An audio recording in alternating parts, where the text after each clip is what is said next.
¿Listo? Bien, entonces respondré las preguntas que habían. ¿Ya? Uno, me están preguntando qué pasa si sacamos las costillas, ¿no? Como decía hace rato, en algunos accidentes a veces las costillas se destrozan, ¿no? Si una costilla se pierde, no hay ningún problema porque las otras dos que están, o sea, la que está arriba y abajo de esta, ayudarían a mantener la estabilidad del tórax. ¿Ya? Incluso hasta dos.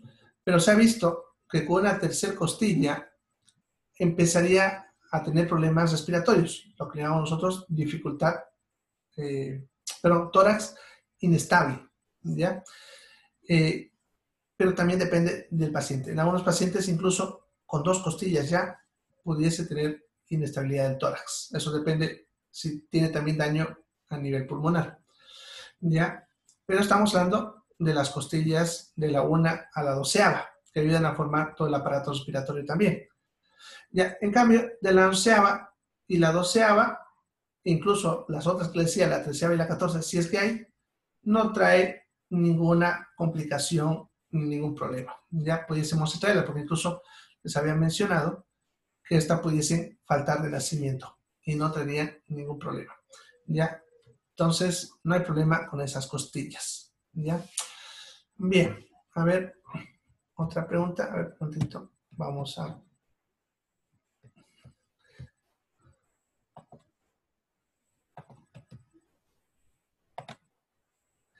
A ver, cuando uno de los lados de las costillas es más pronunciado que otras, tiene nombre, tendríamos que ver qué tipo de pronunciamiento es.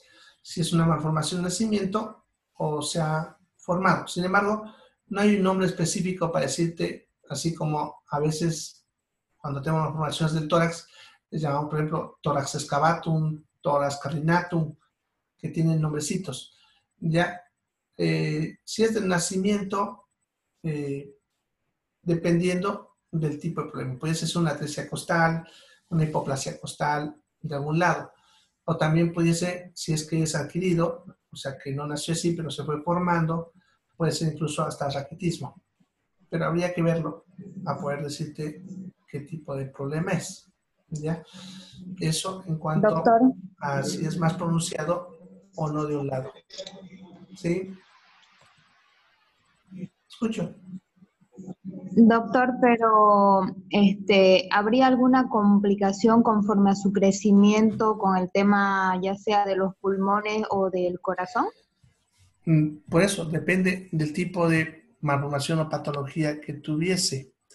Ya, de todas maneras, si tuvieses vos que ves un lado que está más rotado que el otro, ya, lo que investigaría sería también malformaciones de la columna, porque a veces cuando la columna se malforma, eso se refleja en las costillas, ¿no? Que las costillas van a tener que acomodarse a lo que son, a lo que es la columna vertebral, ¿ya? Y si es que se presenta tempranamente, sí pudiese traer problemas, principalmente si son problemas que tienen que ver con el desarrollo del hueso, ¿ya? Algunas personas, cuando tienen malformaciones de columna o del tórax, conforme van creciendo, los huesos no se van desarrollando a la misma velocidad que los órganos, y en ese caso pudiese tener problemas no solamente a nivel pulmonar, sino incluso cardíaco, dependiendo contigo del tipo de malformación, ¿ya? De acuerdo. Si tuvieses Es que algún caso así, mis, sería interesante que me sí, mandes la foto para ver qué mis dos tipo de niños, problema le es. cuento. Mi hijo, los dos tienen 12 años, son mellizos. El año pasado me di cuenta porque hacía mucha calor y ellos se sacaron la polerita y me di cuenta que de mi hijo, el lado izquierdo, o sea, su lado izquierdo de las costillas, parte del esternón, es como que hundido, ¿me entiende? Es plano. Y del otro lado es normal. Y de mi hija es al otro lado. A la inversa. Sí. Sería bueno que mandes una fotito, ¿ya? Pero también mirarle la espalda, la columna, ¿ya? Revisarle la ¿Ya? columna y tocarle las puntitas que brotan, lo que le decía hace rato, en la anterior clase, perdón, Uh-huh. las apófisis espinosas, y ¿Ya? fíjate si siguen una línea, ¿no? Si vos ves que está también torcidito, de alguna manera, también puedes mandarme una foto, pero no ¿Ya? se va a notar mucho, así que con un marcadorcito, pintarle las puntitas para que yo vea la desviación y así mándame la fotito. Y según eso ya te puedo responder con más detalle sobre qué problema pudiese estar pasando o pudiese tener a futuro. Muchas gracias, doctor. Listo. A mi WhatsApp privado, no hay ningún problema. Me lo mandas nomás cualquier rato. Ya. Listo, gracias. Bien. La otra pregunta era, a ver, doctor, uno puede tener una costilla que al momento de echarles apunta y provoca un poco de dolor. Sí, pudiese pasar, pero habría que ver qué costilla es y desde cuándo, porque eso puede ser incluso que la costilla se haya roto y no se haya soldado. ¿Ya? A veces cuando tenemos fracturas, no solamente de costillas, sino de cualquier hueso, no se suelda como debería hacerlo y quedan separados. En ese caso, obviamente, van a formar una falsa articulación, ¿ya? Y puede tener problemas dependiendo del lugar. Si te está doliendo, puede que incluso a futuro te traiga un problema. Entonces sería bueno también verlo, ¿no? ¿Qué costilla es? Y bueno, si es que es por un golpe que ocurrió en un momento o de repente también es de nacimiento. En ese caso estaríamos hablando de lo que les mencionaba anteriormente, las atresias costales, que es cuando la costilla no llegó a formarse por completo o su cartílago también incluso no llegó a formarse y por lo tanto no está unido al esternón y está suelto. Suele pasar a veces. Bueno, sería bueno también verlo, ¿no? Entonces, si tienes vos eso o de algún familiar tuyo, mándame una fotito, ya especificando desde cuándo es el problema. Ya, si está en relación a un golpe o una caída. Bien, ¿alguna otra pregunta? ¿Preguntas?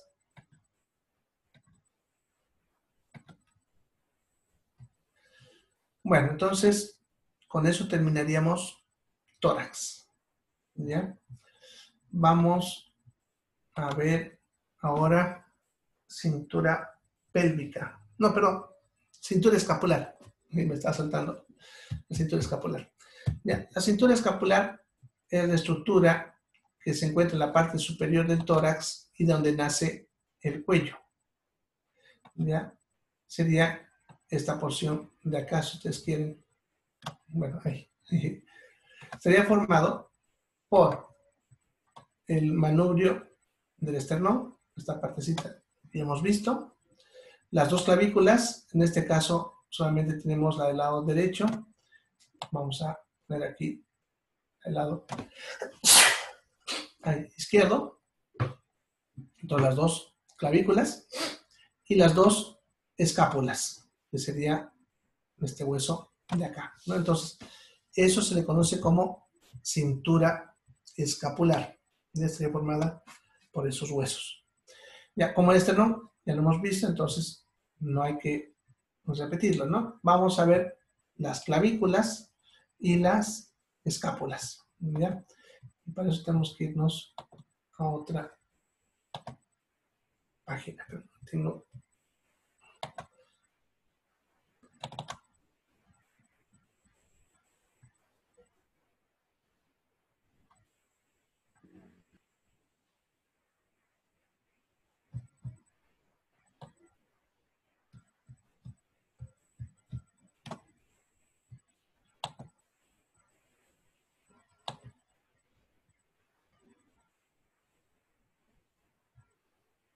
Bien, acá entonces.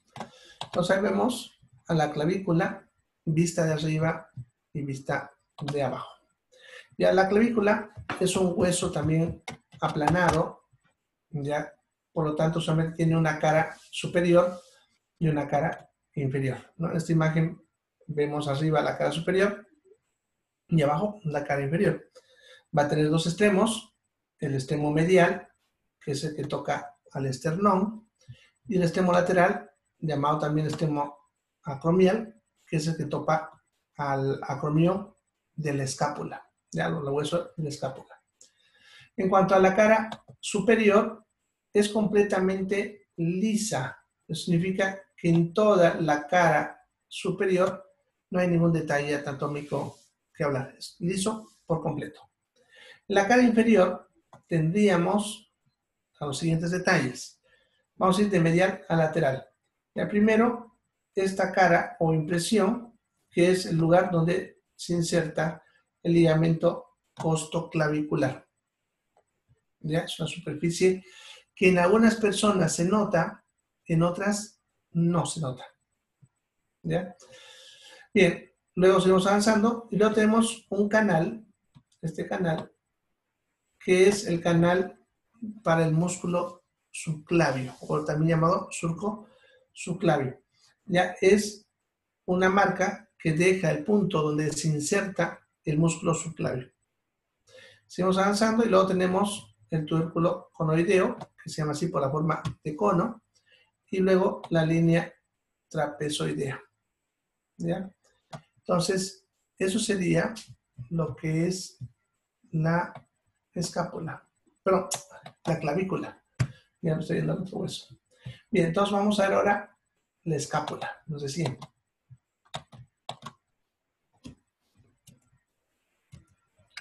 Aquí está. Bien, la escápula, que es más conocida por nosotros como omóplato. Omóplato. Es un hueso de forma triangular. ¿Ya? Por lo tanto, tiene más o menos, como ven, esa forma triangular. Sí. ¿Ya? De un triángulo. En este caso siempre son así, ¿no? Triangular. ¿Ya? Algunos dicen que es cuadrangular. Ahorita les voy a decir por qué. Sin embargo, no es algo constante, así que por eso no vale la pena tenerlo de esa manera. Nosotros vamos a verlo que es triangular. Es hueso plano, por lo tanto tendría dos caras. Esta cara que vemos acá, que sería la cara anterior, y ahorita vamos a ver de otro ángulo la cara posterior. Tendría tres bordes. El borde superior, que sería el que está acá, borde superior, el borde lateral y el borde medial. Y tendría tres ángulos. ¿Ya? Este ángulo, que es el ángulo superior, este el ángulo inferior y este el ángulo lateral. ¿Ya? Bien, vamos a ver ahora los detalles y empezaremos con la cara anterior. Bien, ¿alguna pregunta?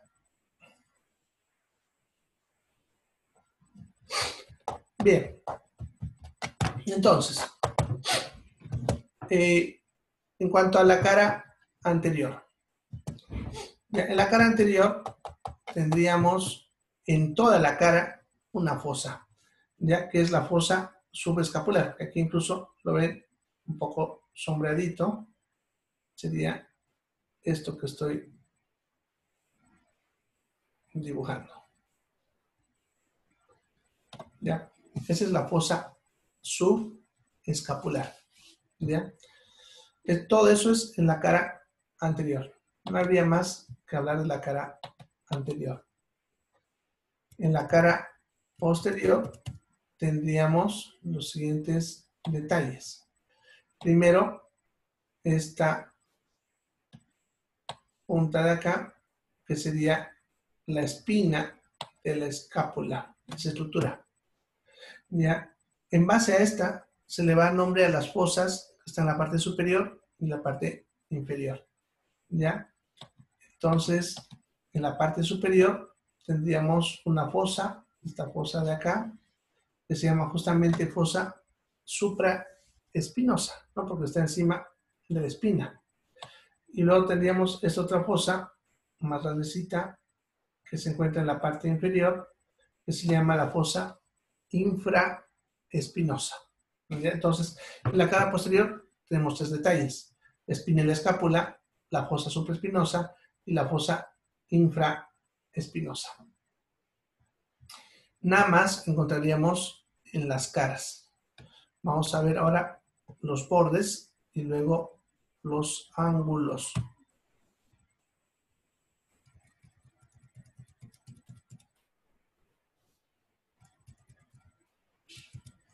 Bien, en cuanto a los bordes, habíamos dicho que eran tres. Entonces empezaremos con el borde superior. El borde superior sería toda esta porción de acá. Ya, solamente tiene un detalle, que es esta fosa o escotadura, perdón, que está ahí, que sería la escotora supraescapular. Pero también se llama escotadura coracoidea, supraescapular o coracoidea. Nada más en el borde superior. En el borde medial, que sería todo esto de acá hasta acá, hay un solo detalle, pero es un detalle que es inconstante y eso genera a veces un poco de discusión con este hueso. Sucede, como ven en este caso, hay una zona que es un poquito más brotada, ¿no? Esta parte de acá. Entonces, debido a eso, que a eso se le va a llamar el ángulo medial, es que algunos autores discuten que este hueso es cuadrangular y no es triangular. En parte tiene razón, porque si yo trazo líneas de este ángulo a este ángulo y de aquí hasta acá, entonces me da una superficie cuadrangular, más como un trapezoideo. ¿Ya? Sin embargo, el problema está en que ese ángulo no es constante. Eso significa que algunas personas no lo tienen. En algunas personas ese borde es más recto. Incluso en algunos es bastante recto, así. ¿Ya? Por lo tanto, no siempre está presente. Y como no siempre está presente, no podemos decir que es algo oficial para todos, ¿no? Entonces, está ahí como un detalle anatómico. Bien, en cuanto a los ángulos, perdón, me estoy comiendo el borde lateral. ¿Ya? El borde lateral, que sería este de acá, solamente tiene un detalle y es una fosa. Si ustedes se fijan, aquí en esta parte hay una fosita alargada, así, ahí.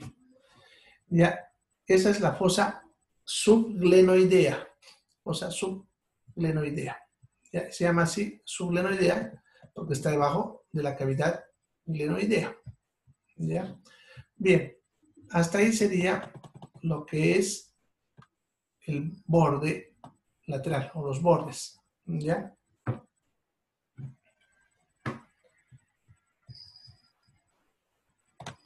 Bien, luego tendríamos los ángulos. Lo que es el ángulo superior y el ángulo inferior no tienen detalles anatómicos. Ya, tal vez el ángulo inferior, en algunos textos dice que es un ángulo irregular o rugoso. ¿Ya? Bien, el que sí tiene 3 detalles es el ángulo lateral, que sería todo eso. ¿Ya? Entonces, ¿cuáles son estos detalles? El primero sería esta área de acá ligeramente hundida, que se llama la cavidad glenoidea. ¿Ya? Sin embargo, esto también está en discusión porque no es muy hundido, es apenas hundido. Por lo tanto, en realidad no sería una cavidad, sino una fosa. Sin embargo, tiene o persiste ese nombre de cavidad glenoidea, que es donde se articula la cabeza del húmero. Luego tendríamos esa estructura en forma de una colita retorcida, ahí, que sería la apófisis coracoides o coracoidea, ¿ya? Esa puntita de ahí. Y por último, tendríamos esta porción, que es una porción aplanada, que es el acromión, que en realidad sería la terminación de la espina de la escápula. Ya eso lo hemos visto atrás. Y aquí, si ustedes pueden ver, desde acá se aplana y se vuelve irregular. ¿Ya? Y a esto es lo que se le llama el acromión. ¿Ya? Pero como ven, es la continuación de la espina. ¿Ya? Bien, eso sería entonces la escápula, ¿no? Y hasta aquí sería la cintura escapular. ¿Ya? Ahora sí, nos podemos ir a la cintura pélvica. Bien. Mientras voy buscando esa imagen, ya, el día de mañana, como saben, es feriado nacional, ¿no? Es el 6 de agosto y bueno, pues ustedes saben que es un feriado importante. Entonces, el día de mañana no vamos a tener actividad de ningún tipo, ¿no? Ni clases virtual, ni nada. Incluso la institución va a estar cerrada, por si acaso, ¿no? Por si hayan querido ir tal vez. Pero va a estar cerrado y tampoco vamos a tener clases virtual. Entonces, nos vamos a ver recién el día viernes, ¿ya? Mañana aprovechen su feriado para estudiar. Bueno, o pasar una cosa útil, ¿no? Pero aprovechen para estudiar. Bien.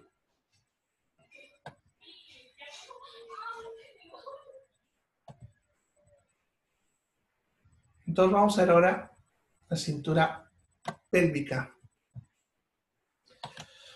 La cintura pélvica es una estructura formada por 3 huesos.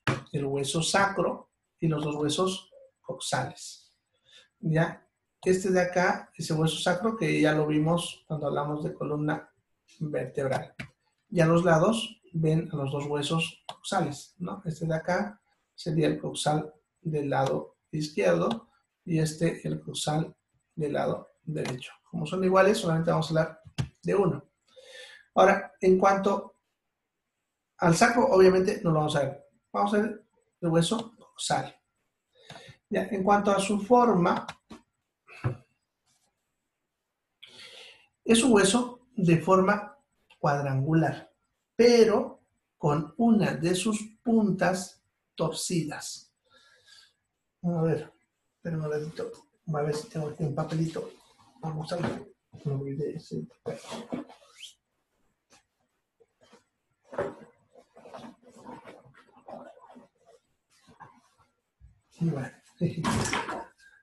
Bueno, pedí un papelito viejito por ahí en mi mochila. Pero puede servir tal vez para explicarles. Ya, entonces, es de forma cuadrangular, ¿no? Así, como un rectángulo, así, ¿ya? Pero una de sus puntas es torcida. Pongámosle esta, se tuerce así. Entonces, imagínense este papel así frente a ustedes y tuerzan esta punta de esta manera. ¿Ya? Ahí. ¿Ya? Entonces queda el hueso así. ¿Ya? Esta partecita, esta punta, ¿la ven? No sé si la ven. hasta ahí, ¿ya? Entonces, esa punta sería en el hueso esta de acá, ¿ya? Esta cara que ven acá al frente sería toda esta zona de acá, y la cara que estaría acá atrás no la vemos porque es la que estaría ahí atrás, ¿ya? Eso para entender un poquito en cuanto a su forma, porque de aquí lo vemos de una manera y ahorita lo vamos a ver de lado y lo van a ver el hueso un poco más aplanado, pero como ven es curvo, ¿ya? Es torcido, ¿ya? Entonces vamos a verlo ahora.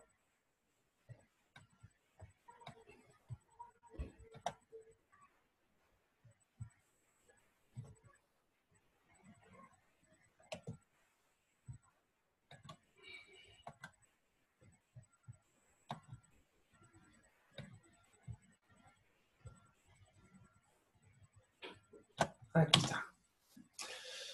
Bien, entonces en esta imagen estaríamos viendo la cara externa y aquí la cara interna, ¿ya? Esa puntita que les dije que estaba doblada en esta imagen sería esto, ¿ya? En esta no se nota mucho. Bueno, entonces, como es un hueso cuadrangular, aplanado, va a tener dos caras y cuatro bordes, ¿ya? Entonces, la cara que vemos, la cara interna, este sería el borde superior, de ahí hasta acá, ¿no? Luego tendríamos este borde, que sería el borde anterior, hasta ahí. Este borde que viene por acá hasta acá, que sería el borde posterior, y de ahí hasta acá el borde inferior, ¿ya? Entonces, vamos a hacer primero las caras y luego vemos los bordes. Y empezaremos con la cara interna, ya que estamos ahí. En la cara interna tenemos los siguientes detalles, ¿ya? Esta fosa sería la fosa ilíaca interna. Entonces, esa fosa, la fosa ilíaca interna. Posterior a esta fosa, tenemos esta cara articular, que sería la cara articular para el sacro. Ya es donde se une con el sacro. La parte superior a este, tendríamos toda esta área irregular, rugosa, que sería la tuberosidad ilíaca. Luego tendríamos esta zona ligeramente levantada, que se le conoce con nombre de la línea arqueada. Algunos textos todavía manejan el nombre antiguo, pero que ya entra en desuso, que era línea innominada. ¿Bien? Bien, más abajo tendríamos este agujero, que se le conoce con nombre de agujero obturador, o también llamado agujero obturatriz. Bien, esos serían los detalles de la cara interna o medial. Vamos a ver ahora la cara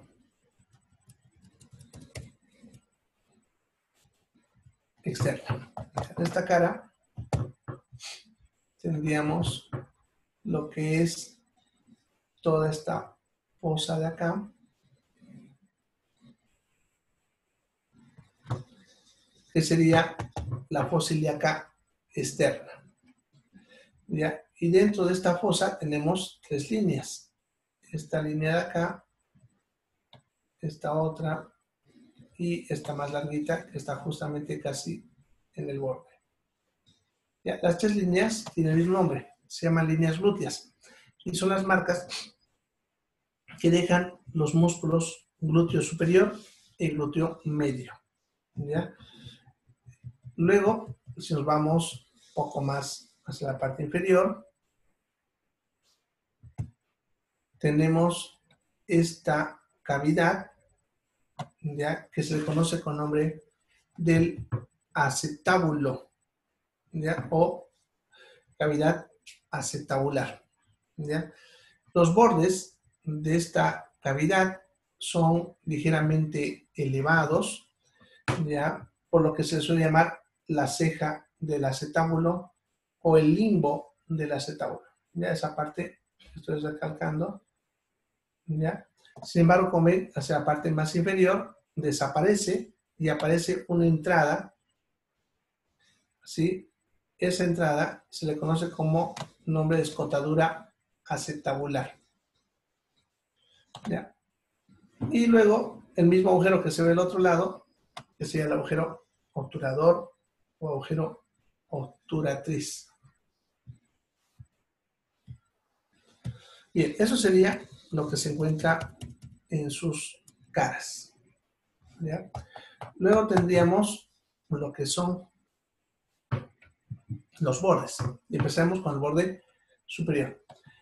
Todo el borde superior, toda esta parte de acá, se le conoce con el nombre de la cresta ilíaca. ¿Ya? La cresta ilíaca sería el borde superior. Bueno, no hay más que hablar de ese borde. En el borde anterior tendríamos esta puntita de acá, que es la espina ilíaca antero superior. Luego tendríamos esta otra punta de acá, que sería la espina ilíaca antero inferior. Seguimos bajando por el borde y encontramos esta zona levantada, como ven, con una bolita en esa zona. Se llama la eminencia iliopúbica o también conocida como eminencia pectínea. Seguimos bajando y aparece una línea, esta de acá, que es la línea pectínea, o conocido como el pecten del pubis, que termina en un área ligeramente levantada, como una punta, está rotando ahí, que en algunas personas es más afilada que en otras. Por eso también varía un poco el nombre. Se le puede llamar el tubérculo del pubis, porque es irregular, pero en las personas que está en punta, entonces se llama la espina del pubis. Entonces yo le digo la tuberosidad o la espina del pubis. ¿Ya? Eso sería en el borde anterior. Vámonos al borde posterior.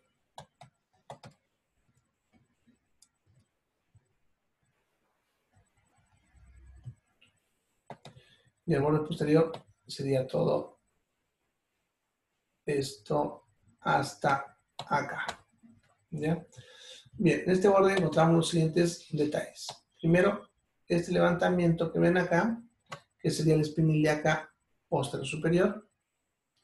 Luego, este otro, que sería la espina ilíaca postero inferior.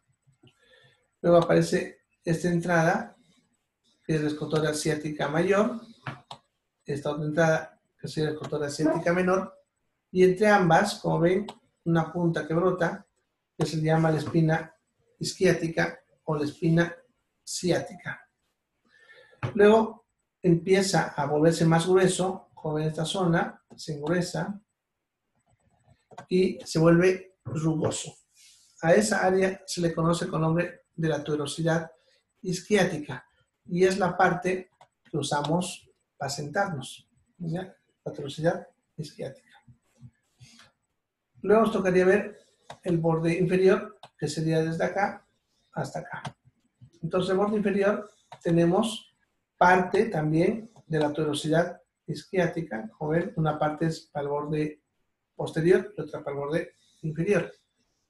Y luego tenemos esta cara articular, que es la que se junta al otro hueso coxal, junto con el cartílago que forma la sínfisis del pubis. ¿Ya? Entonces se le llama, por lo tanto, la cara para la sínfisis del pubis. ¿Ya? Bien, y con eso acabaríamos el hueso coxal. Bueno, ¿alguna pregunta hasta acá? ¿Preguntas?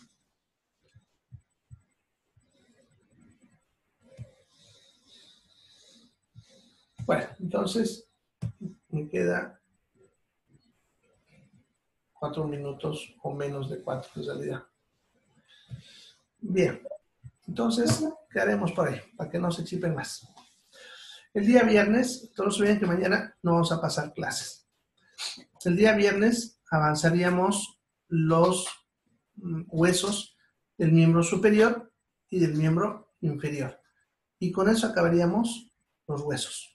Ya, el lunes estaríamos ya empezando a ver músculos. ¿Ya? Entonces, para que vayan estudiando. Si ustedes aprenden los huesos, todo lo demás es fácil. Ya, por ejemplo, cuando hablamos de arterias, de venas, de nervios, incluso, tienen los mismos nombres, los huesos, o están en relación a algún hueso. Entonces, si uno se sabe los huesos, el resto ya no es tan complejo.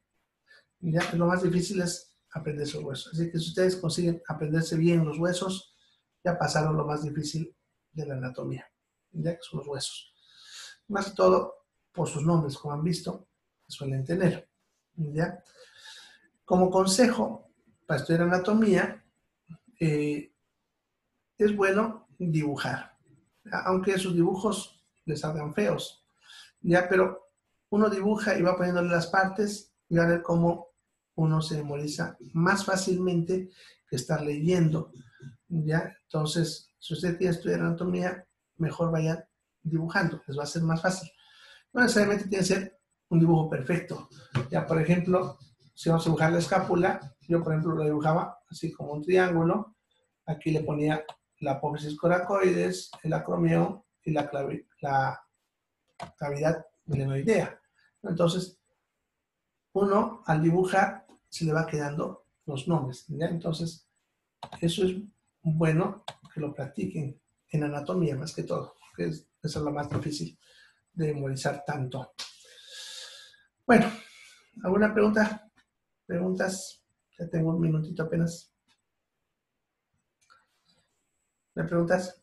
Entonces, que pasen un bonito feriado, ya, que sea un tiempo para reflexionar lo que está pasando en Bolivia y las consecuencias de nuestras elecciones. Así que, para que lo piensen un poquito, ya, en base a lo que estamos viviendo. Ya, aprovechen el tiempo.